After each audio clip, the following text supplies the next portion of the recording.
नमस्कार, मैं हूं अवनीश कुमार मिश्रा। आपको बता दें कि भोजपुरी के सुपरस्टार प्रदीप पांडे चिंटू की नई फिल्म आने वाली है, जिस फिल्म का नाम है इश्क। जैसा कि नाम से प्रतीत हो रहा है कि ये एक लव स्टोरी फिल्म होने वाली है। इसका ट्रेलर आया है, काफ़ी ज़बरदस्त ट्रेलर है। इंटरटेन रंगीला यूट्यूब चैनल पर आया है इसका ट्रेलर और आते ही छा गया है। आप बता दें कि इस फिल्म में आपको प्रदीप पांडे चिंटू के साथ काजल राघवानी, जो कि काफ़ी खूबसूरत और टैलेंटेड एक्ट्रेस थी भोजपुरी की, और सुभी शर्मा आपको, विक्रांत सिंह राजपूत, राज प्रेमी और अन्य कई कलाकार आपको इसमें कैरेक्टर आर्टिस्ट और मेन आर्टिस्ट के रूप में मिलेंगे। आप बता दें कि इस फिल्म के डायरेक्टर और प्रोड्यूसर और राइटर तीनों का काम राजकुमार आर पांडे, जो चिंटू पांडे जी के पिताजी हैं, उन्होंने किया है। को प्रोड्यूसर हैं कृष्णा आर पांडे, अंतरा पांडे।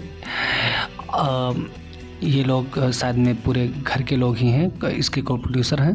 आप बता दें कि ये फिल्म काफ़ी शानदार होने वाली है। इसमें लव स्टोरी है, काजल राघवानी और प्रदीप पांडे चिंटू के बीच की लव स्टोरी है, जो कि देखने को मिल रही है फिल्म में। आपने ट्रेलर देखा है कि नहीं? अगर देखा है तो आपको कैसा लगा कमेंट करके ज़रूर बताइएगा। धन्यवाद।